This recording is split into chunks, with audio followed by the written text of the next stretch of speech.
Welcome back to another episode of Ryan Lowry's Learning Fables, a friendly information acknowledge circle.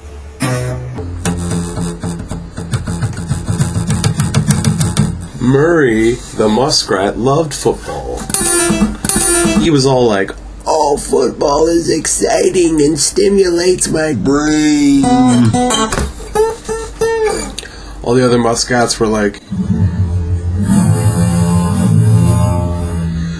"We don't care about football, we're chubby rodents. What? What do We care about throwing the old pigskin around unless the pigskin is, we're gonna gnaw on it afterwards."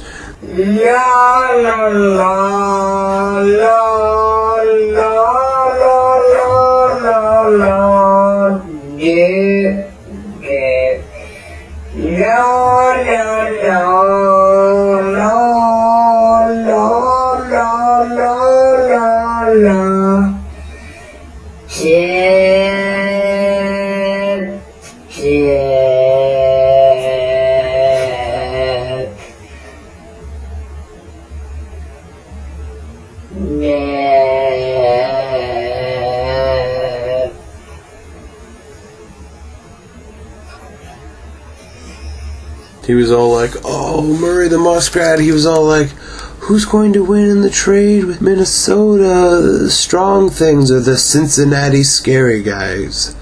I'm not actually 100% sure that those are our football team names. They might be, I don't know. A lot of my friends and acquaintances love football, but I can't help think every time I watch it that I could be doing anything else. I gain nothing from football, and I think you really have to gamble on it to make it exciting. So in that sense, football is a lot like it's like when women give birth.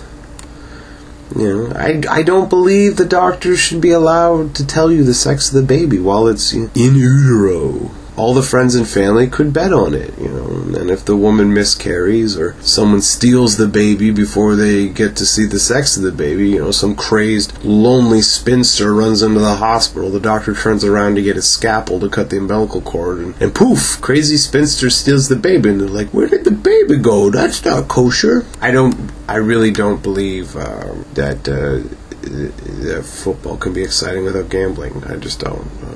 Muskrats, like most rodents, breed quickly. They have 2 to 3 litters a year.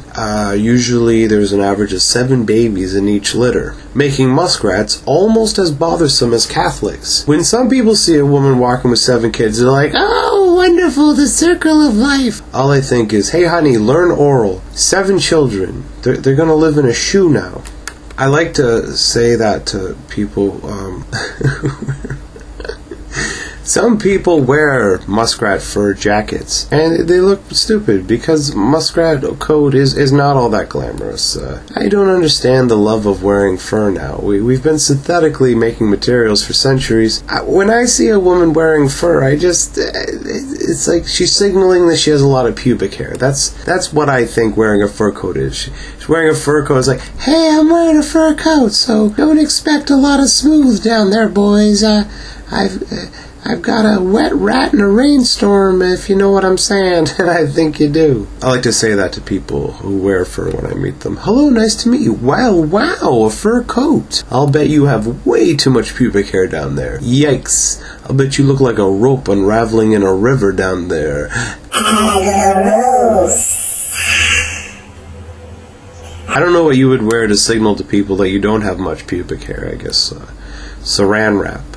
Of course, that wouldn't be a signal at that point. You'd just be, making your genitals look like luncheon meat. Squishy, fishy. Squishy, fishy. Luncheon meat. Put it in you. You go plop like a pingu.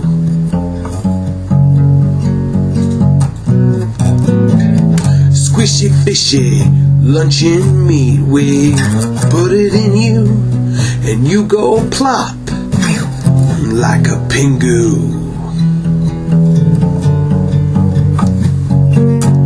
Fun fact about saran wrap, the inventor was trying to invent a covering for his car, but instead he wound up with something you can wrap leftovers in. And the guy who invented Connect 4 was actually just trying to figure out a way to get checkers up his ass. No, I'm just kidding. That's not Connect 4. I'm thinking of Battle Shit.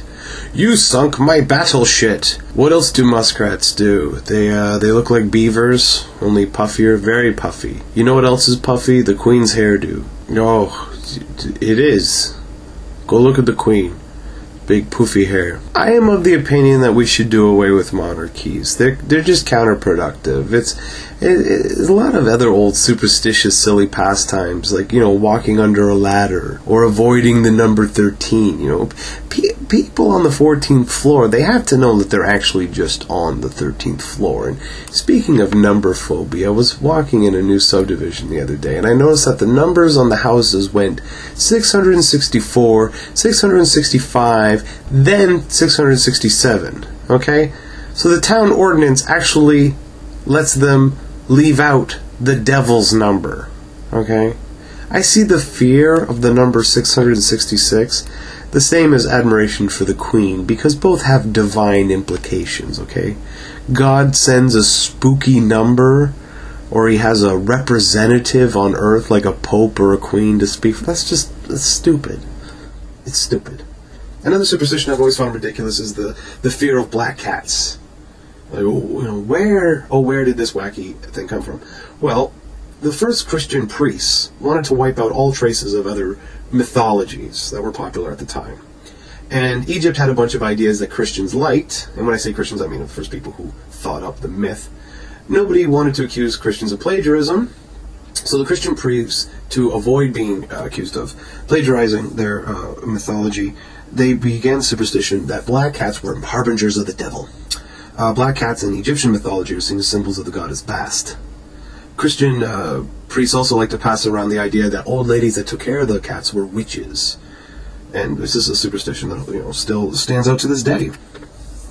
The first Christian priests did like some of the ideas of Egyptian mythology, so they took a few ideas and applied them to their guy. That's why Jesus and the Egyptian god Horus were both conceived of a virgin. Both were the only begotten son of their god. Horus's mother was named Mary as well. Horus's foster father was called Joseph. Jesus' foster dad, Joseph. And both foster fathers were of royal descent. Both had their coming announced to their mother by an angel. Horus' birth was heralded by the star Sirius, the morning star. Jesus had his birth heralded by the star in the east, and that's where the sun rises in the east.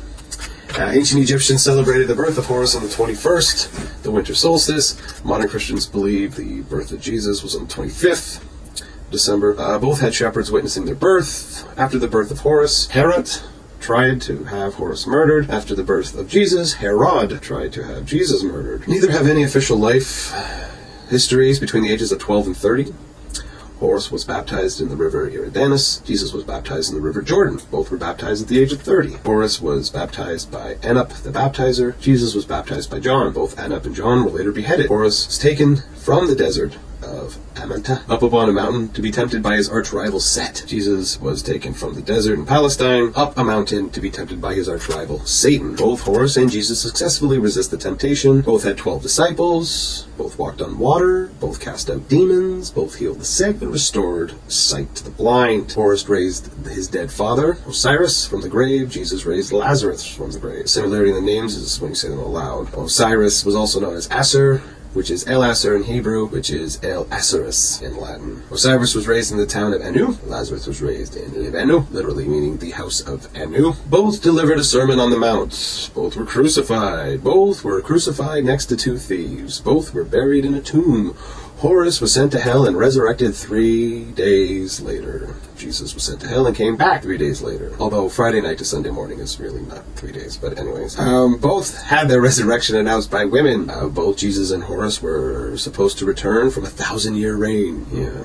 Both Jesus and Horus have been called the Good Shepherd, the Lamb of God, the Bread of Life, the Son of Man, the Fisher. Both Jesus and Horus are associated with the zodiac sign Pisces. Horus was born in Anu, the place of bread. Jesus was born in Bethlehem, the house of bread. The catacombs of Rome have pictures of the infant Horus being held by his mother, not unlike the modern-day images of Madonna and Child. I would go on, but I don't want to whip a dead Messiah.